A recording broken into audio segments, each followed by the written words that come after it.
শিৱসাগৰৰ মুক্তিনাথ চাৰিআলিত ঐক্যৰ কণীযুঁজ প্ৰতিযোগিতা আৰু মুকলি বিহু। শিৱসাগৰৰ অন্যতম সামাজিক সাংস্কৃতিক স্বেচ্ছাসেৱী অনুষ্ঠান ঐক্যৰ উদ্যোগত শিৱসাগৰ নগৰৰ মুক্তিনাথ চাৰিআলিত গৰু বিহুৰ দিনাখন আয়োজন কৰা হয় সদৌ অসম ভিত্তিক কণীযুঁজ প্ৰতিযোগিতা আৰু মুকলি বিহু। শিৱসাগৰ জিলা আয়ুক্ত আৰু আৰক্ষী অধীক্ষকৰ মাজত কণীযুঁজেৰে কণীযুঁজ প্ৰতিযোগিতাৰ শুভাৰম্ভ কৰা হয়। এই অনুষ্ঠানত স্মৃতিগ্ৰন্থ ঐক্য উন্মোচন কৰে ডিব্ৰুগড় বিশ্ববিদ্যালয়ৰ প্ৰাধ্যাপক জ্যোতিপ্ৰসাদ শইকীয়াই। উল্লেখযোগ্য যে ঐক্যই আয়োজন কৰা কণীযুঁজ প্ৰতিযোগিতা আৰু মুকলি বিহুৱে এইবাৰ 30 বছৰত ভৰি দিছে। অনুষ্ঠানত কেইবাটাও হুঁচৰি দলে হুঁচৰিও পৰিৱেশন কৰে। শিৱসাগৰৰ পৰা পৰাগ বৰাৰ ৰিপৰ্ট, অসম খবৰ।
আদৰণি যাচিবৰ কাৰণে আমি উদযাপন সমিতিৰ সভাপতি জয়ন্ত দত্ত ডাঙৰীয়া সীমান্ত জিলা আয়ুক্ত মহোদয় লগতে আন এটি চৰকাৰ প্ৰসংগী ব্যক্তিয়ে এই সম্মুখৰ পৰা নেতৃত্ব দি এই কণীযুঁজ প্ৰতিযোগিতা সম্বৰ্ধনা অনুষ্ঠান সাংস্কৃতিক অনুষ্ঠানৰ কাৰ্যসূচী আগবঢ়াই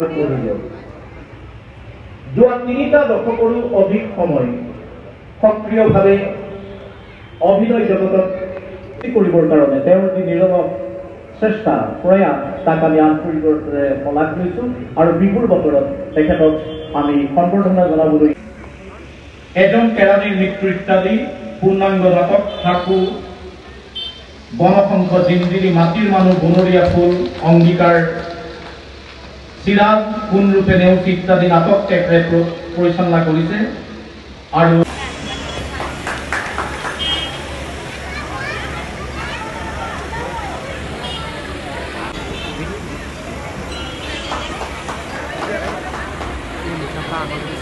যুৱক যুৱতীসকলে এই স্মৃতি ৰংখন অত্যন্ত আন্তৰিকতাৰে আঁকোৱালি লৈছে, উপকৃত হৈছে।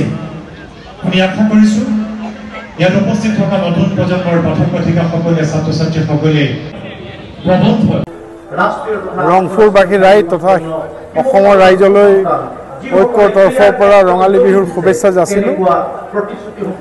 ঐক্যৰ এই অনুষ্ঠান আজি 30 বছৰ অতিক্ৰম কৰিছে।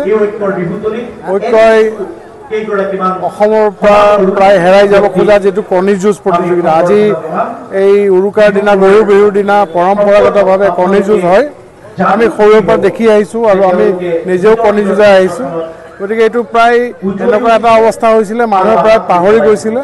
গতিকে পোনপ্ৰথমবাৰৰ বাবে আমি ইয়াৰ মঞ্চৰ মাজত আমি এই কণীযুঁজ প্ৰতিযোগিতা আমি আজি 30 বছৰে সম্পন্ন কৰি আহিছোঁ আৰু ইয়াৰ লগে লগে আমি মুকলিভাৱে আমি বিভিন্ন জাতি জনগোষ্ঠীৰ আমি বিহু প্ৰদৰ্শন হ'ব মুকলি আৰু তাৰ পাছতে আমি কিছু অনুষ্ঠান আমি অসমত বিভিন্ন দিশত তেওঁলোক সক্ষম হোৱা বিভিন্ন ব্যক্তিক আমি ঐক্যৰ তৰফৰ পৰা সম্বৰ্ধনা জ্ঞাপন কৰোঁ আৰু দিনজোৰা কাৰ্যসূচী আমি বিৰাট ডাঙৰ আমাৰ গোটেই অসমৰ পৰা ইয়াত কণী যুঁজাৰু আহে। প্ৰায় এতিয়ালৈকে 100 কণী যুঁজাৰু আমাৰ ইয়াত অলৰেডি নাম ভৰ্তি কৰিছে আৰু ইয়াত 3টা বিভাগত কণী যুঁজ হয়। এটা হৈছে থলুৱা হাঁহ কণী, এটা হৈছে থলুৱা কুকুৰা কণী আৰু এটা ফাৰ্মৰ কণী।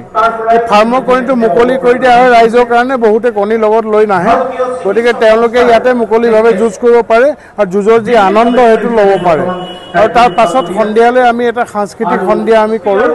এইবাৰ আমাৰ এজন আৰ্টিষ্ট আমি প্ৰত্যেকবাৰে মাতোঁ, এইবাৰ উদযাপন কৰিম। আৰু আমি দেখিছোঁ যিটো আমাৰ ঐক্যৰ প্ৰতি ৰাইজৰ যি আস্থা, এই কণী যুঁজৰ প্ৰতিযোগী আমাৰ যথেষ্ট বাঢ়িছে দিনক দিনে। আৰু আমি যিটো উদ্দেশ্য লৈ কণী যুঁজ প্ৰতিযোগিতা পাতিলোঁ, আমি সক্ষম হৈছোঁ বুলি আমি ভাবিছোঁ, যিহেতু আমাৰ প্ৰতিযোগী বাঢ়িছে।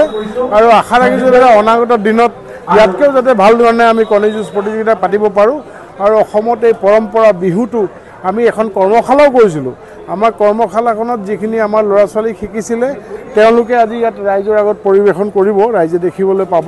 গতিকে ঐক্য আমি বিভিন্ন ধৰণে প্ৰচেষ্টা কৰিছোঁ যে আমাৰ যিবিলাক পৰম্পৰা এইবিলাক ৰক্ষণাবেক্ষণ দিব লাগে আৰু সমন্বয়েৰে আমি অসমীয়া জাতিটো জীয়াই থাকিব লাগে। ইয়াকে কৈ মই